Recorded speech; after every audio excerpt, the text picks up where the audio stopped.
Hi, I'm Jeanette Roche. This is Bridge City News. Here are some of the top stories we've been following. Lethbridge police issue a public warning after finding fentanyl shaped like candy. Plus, nearly 100 Croatian soccer fans face murder charges following deadly violence outside a Greek stadium. And Japan marks 78 years after the atomic bombing of Nagasaki. Your nation, your province, your southern Alberta.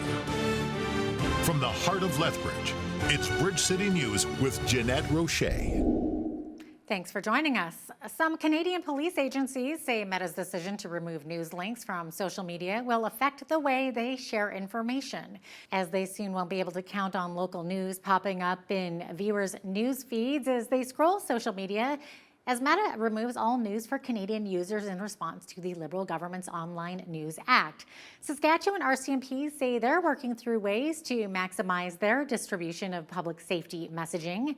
On Tuesday, Bridge City News reached out to Lethbridge Police Service for comment about how they will not be able to access local news agencies' social media to help them disseminate timely, important information such as looking out for persons of interest or even finding missing persons, but they still have not responded back to us. Meanwhile, Lethbridge MP Rachel Thomas has been very vocal against Bill C-18 and has made her opinions known in the House of Commons on more than one occasion. The bill has now come into full extent, with Meta removing all news content from organizations around Canada. Some news outlets have even asked the Competition Bureau to investigate big tech companies over the issue.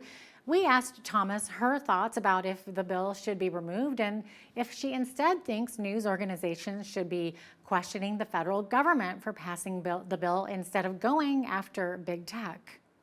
Well, Bill C-18 ultimately takes news out of the hands of Canadians. They won't be able to access it on Google or Meta platforms any longer, and that's the result of Liberal policy. They had the opportunity to get this right. Conservatives certainly brought amendments forward to do that.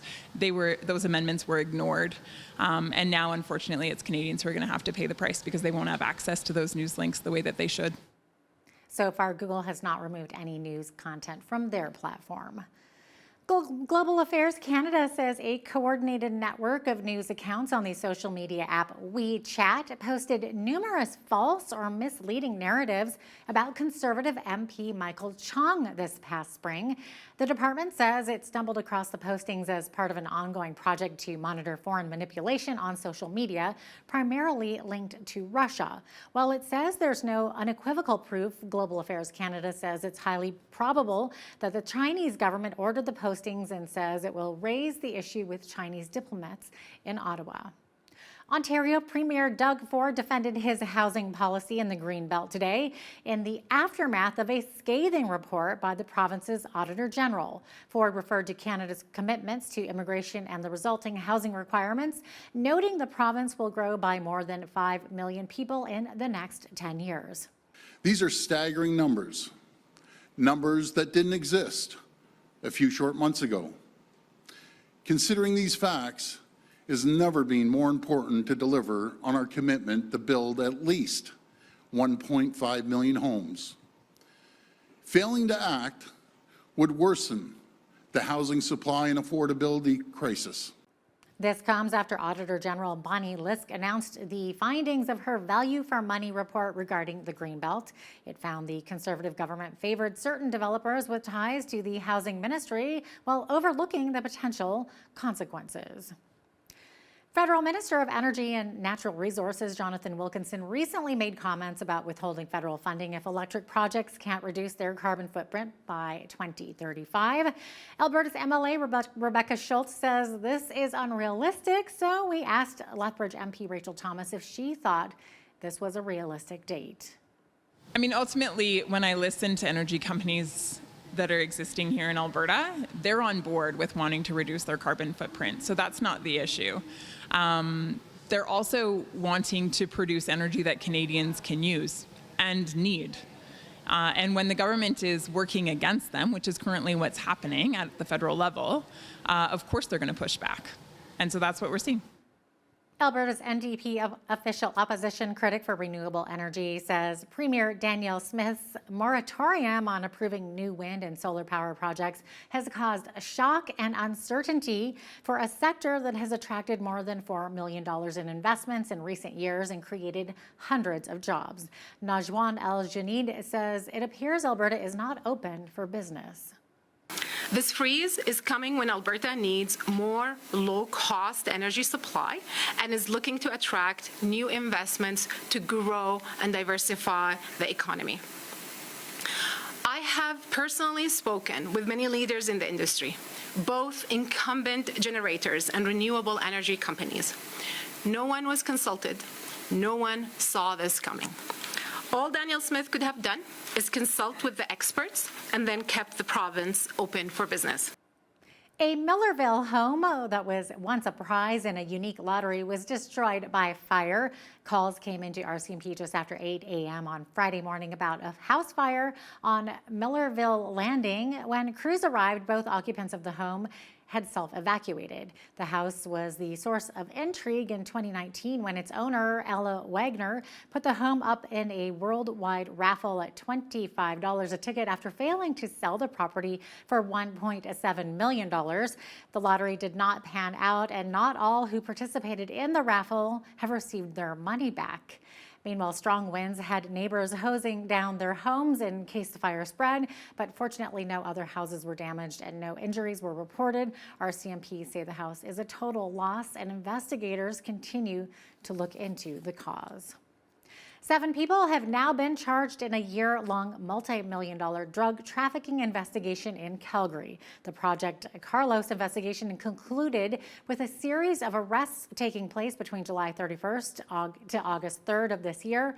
Here's a list of the names of the 7 charged, ranging in ages from 28 to 55 years of age. Now, a total of 33 charges were laid with offenses ranging from drug trafficking to money laundering to criminal conspiracy and organized crime-related offenses. Project Carlos resulted in the seizure of more than $4.5 million worth of drugs, including fentanyl, cocaine, and methamphetamine, and nearly $1 million in cash after homes across Calgary were searched in August of last year. The investigation was led by Alert, Calgary's organized crime team, with support from the Calgary Police Service and RCMP. Lethbridge police are issuing a public warning after discovering candy bear-shaped fentanyl in Galt Gardens. On June 20th, a member of the downtown policing unit located a bag on the east side of the park. Inside was a small quantity of suspected fentanyl-colored greenish-blue in a bear shape that could be mistaken for candy. The container holding the bear also included suspected fentanyl pieces in other colors. Authorities sent the substance away for analysis, and it was determined that the bear contains fentanyl, bromozolan, and caffeine. Police have not since located any additional fentanyl bears, nor have there been any further reports. LPS says using bright colors or molds to create certain shapes is not uncommon in the illicit production of fentanyl. Anyone who locates a suspicious substance is advised not to touch it and immediately call police at the number on your screen. Coaldale and Picture Butte RCMP are investigating a weapons and assault complaint at a spray park. On July 14th at around 5:16 p.m., police received several calls reporting that 2 groups of youth were fighting at the spray park. One group included a 16-year-old boy armed with a baseball bat and a 14-year-old boy with a knife. The second group included a 17-year-old girl and 19-year-old man, neither of which had weapons. Police say both groups initially agreed to meet at the spray park for a consensual fight. A witness saw the interaction and left his yard to intervene. He took the baseball bat away from one male who then punched the witness several times in the head. The armed youth were both charged and have been released from custody but are scheduled to appear in court in Lethbridge on August 23rd. And in a separate incident, Coaldale RCMP have charged a 35-year-old man with mischief in the new town hall. At approximately 12:30 a.m. on July 22nd, an intoxicated man was reported walking in the downtown area and proceeded to break numerous windows to town hall, causing more than $5,000 in damage. Police identified the suspect as Derek Yansu, who will appear in Lethbridge Court September 6th. The first phase of a new construction project in downtown Lethbridge is now underway. Staff with the city told us what kind of work will be completed in the area. This is a multifaceted project that the city is undertaking. We have a water main renewal that's going to be happening from 3rd Avenue South all the way to 6th Avenue South. As well, we're going to be doing pavement rehabilitation throughout the limits of the project from west of Scenic Drive to Stafford Drive and 3rd Avenue South down to 7th Avenue South. And once that work is completed, we'll be installing protected cycling lanes. These will be the first protected cycling lanes within the city of Lethbridge. It's a great project to really connect in some of the existing infrastructure from our pathways to our existing bike lane that already exists down on 7th Avenue. According to city officials, businesses located at 7th Avenue will continue to remain open during the construction. As well, the work is expected to be completed by the end of the construction season. An estimated cost for the project was not provided to us. Lethbridge MP Rachel Thomas was at the University of Lethbridge as part of Bring Your MP to STEM Camp. The initiative is a national campaign by Actua, Canada's leading science, technology, engineering, and mathematics youth outreach network. BCN's Micah Quinn has the story. It's just really cool to see them have that chance to learn a lot while having a lot of fun. Lethbridge MP Rachel Thomas received a special tour of Destination Exploration's Medical Science Camp on Wednesday morning. It's all themed around the body and medicine, so they created their own operation game, so the fun game that you got very frustrated at as a kid. They built the main board itself, so out of pizza boxes and using tinfoil, and then we connected it to what's called a makey-makey, which is a circuit board that will replace the keyboard, and it allows them to bring that operation component of the buzzer to life, and so they'll build that connection so that when they hit the tinfoil, it will complete a circuit and make a noise. Thomas says she's been to a few STEM camps before, but it's still great to come down to the U of L to learn more about this program. This one was unique, as are each of their camps, of course. And so to have the chance to come and see specifically what this group was up to was really cool. Every camper also has the opportunity to do some 3D printing. This 3D printing and 3D modeling is just taking off, and is now we see it in some of the schools, and will be the way of even medical sciences going forward, but they will get a chance at a very young age to see that, and then we turn it and bring it into life for them. For Bridge City News, I'm Micah Quinn. There's an organization in Lethbridge which helps support women in a wide variety of ways, including before and after pregnancy. It's called Better Beginnings. Tammy Gamercy is a coordinator with the group. She says they serve women from all walks of life and offer a wide range of supports. The women that we serve come from all walks of life. And so very, very importantly, we offer non-judgmental support from nurses, dietitians, community advocates. When they come to see us on a monthly basis, we also provide incentives. So Walmart gift cards and farmers market coupons just to help with healthy food choices. We also offer prenatal vitamins for mom and vitamin D for baby. And also lots of information and referrals to other agencies. We're very connected to a lot of other agencies in the area. Catch my full interview with Tammy Gamercy from Better Beginnings coming up later in our newscast. A procession and memorial service took place in Penticton this afternoon to honor a BC wildland firefighter who died last month. Zach Muse, who was based in the Okanagan, died fighting the Donnie Creek fire near Fort St. John when his heavy-duty ATV rolled over a steep drop on a gravel road. Organizers say the procession at Skaha Lake Park will include the RCMP, fire department, and crews from the contractor Muse worked for. Afterward, a service is planned at the park gazebo. Today marks the 78th anniversary of when the U.S. dropped an atomic bomb on Nagasaki, Japan. During a memorial and wreath-laying service, Nagasaki's mayor urged world powers to abolish nuclear weapons, saying, quote, "Eliminating nuclear weapons from the face of the earth is the only way to truly protect our safety."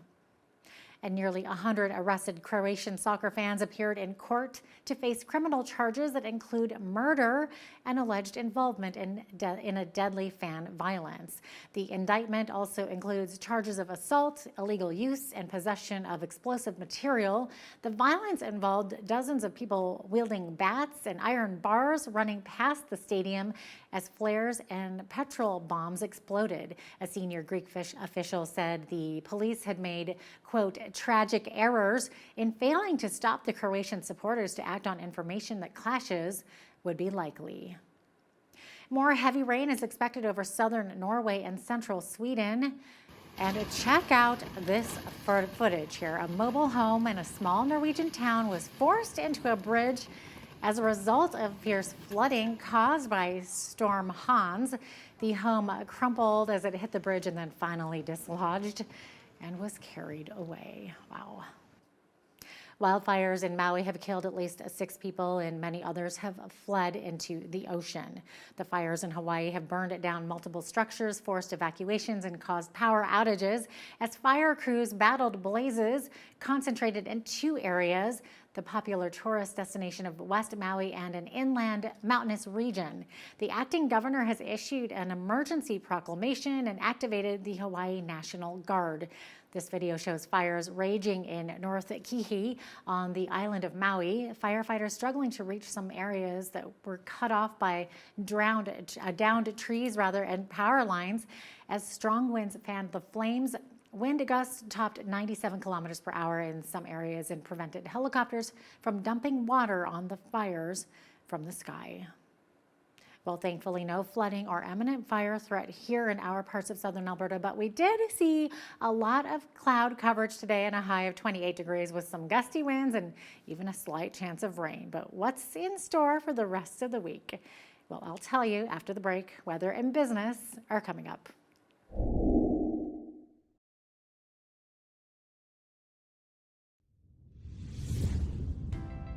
Welcome back. Well, we had a fairly warm but windy one in Lethbridge today, also a bit cloudy. As for the rest of the week, we are seeing clear skies for both Thursday and Friday, high of 27 and 28 for those days. On Saturday, we could see some partly cloudy skies, high of 26 degrees. Back up to 27 on Sunday with lots of sunshine. Monday, high of 30 degrees and then 24 degrees, and we could see some rainfall as well on Tuesday. Okay, average high for this time of year, 26, average low, 11. Back in 2000, we reached our record high on this day, which was 37 degrees. And 1 year later, we reached our record low. We were sitting at only 3 degrees. What a difference there 1 year can make. 6:13, that's when the sun rose this morning. Our sunset this evening is at 9 p.m. We're looking at under 15 hours of daylight. Okay, on the west coast, 20 degrees expected to be the high in Victoria. Tomorrow could see about a 40K wind in the 1 to Fuca Strait, 23 for a high in Vancouver. Looking at some showers there. Edmonton, high of 21 degrees, looking at showers as well. And showers and possibility of thunderstorms tomorrow. Also Calgary tonight under a severe thunderstorm watch. Into tomorrow, they could still see those thunderstorms, high of 22 degrees. As we get to the rest of the prairies here, Saskatoon also seeing some rain, possibility of some thunderstorms tomorrow, 20 for a high, 24 for a high in Regina. Could also see that risk of thunderstorms there, and Winnipeg seeing some showers and high of 20 degrees. As we get into the central part of the country, Toronto looking at a high of 26 degrees and a much higher chance of rain there, 70%. Could see a risk of thunderstorms there as well, high of 22. And Ottawa, rainy, and same thing for Montreal, rainy and thunderstorms for both of those areas, high of 25 tomorrow in Montreal. So very rainy one across central Canada, and same thing for Atlantic Canada. Fredericton seeing some showers there, 26 for a high there, 26 in Halifax with partly cloudy skies, 21 in Charlottetown with scattered showers, and we're looking at 5 to 10 millimeters of rain in St. John's and a high of 18 degrees tomorrow. So there you have it. That's your forecast. The terms of a new contract between BC port workers and their employers include a commitment by employers to train workers to perform maintenance on new equipment. Details of the new deal, which ended a lengthy dispute at the ports, were released by the Canadian Industrial Relations Board. Contracting out of maintenance work to third parties had been one of the most contentious issues between the International Longshore and Warehouse Union Canada and the BC Maritime Employers Association. The 4-year agreement also contains several terms about workers' compensation. A new survey shows used car prices continued to moderate in the first half of the year, but are still higher than historical levels. De Rosier Automotive Consultants polled members of the Used Car Dealers Association. It found that sales results came in at an average of 67 units for independent used vehicle dealers, in line with the same period last year. Meanwhile, the used vehicle arms of franchised new vehicle dealers saw an average of 155 sales, up from 148 a year ago. While marketing experts say Taylor Swift's brand and fan base are so strong that Canadian companies with links to the singer will also reap the rewards of her Eras tour, coming to Toronto for 6 nights this year. Rogers Communications has been marketing itself as the presenter of Swift's shows at the Rogers Centre. Richard Powers of the Rotman School of Management says it comes as Rogers tries to rebuild goodwill after a massive day-long outage last summer. Royal Bank of Canada is also offering an exclusive allocation of tickets to its Avion members, a move Powers says will give the bank a chance to reach a younger demographic. Now, here's a look at today's markets. The TSX jumped up 69 points on the day to finish at 20,275. The Dow slid down 191 points to 35,123. The S&P 500 was down 31 points to 4467, and the Nasdaq went down 162 to finish at 13,722. West Texas Intermediate Oil was up $1.48 to $84.40 US per barrel. Natural gas was up 18 cents to $2.96 US. Gold was down $10.78 to $19.1446 US an ounce, and silver was up a penny to $22.67 US an ounce. Feed wheat is at $10.52 per bushel. Barley is at $8.38. Canola is at $17.44, and corn is at $9.80 per bushel. Live cattle were up 88 cents to $1.8058. Feeder cattle were up $1.15 to $2.4715. Lean hogs were down 45 cents to $101.65, and our loonie was down slightly over the past 24 hours to $74.50 US.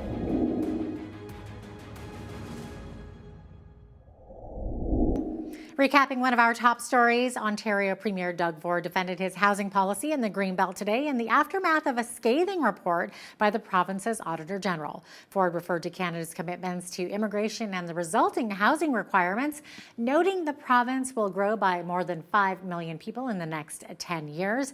This comes after Auditor General Bonnie Lysyk announced the findings of her value for money report regarding the Greenbelt. And it seems many of us focus on the rules and not enough on the relationships around us. After the break, BCN's Naveen Day talks with author David Hoffman about his new book on why relationships should rule over rules. Makes sense. And hey, if you see news happening in your community, be sure to send us an email at info@bridgecitynews.ca. We'd love to hear from you. And if you missed any of today's stories, be sure to visit our website, bridgecitynews.ca.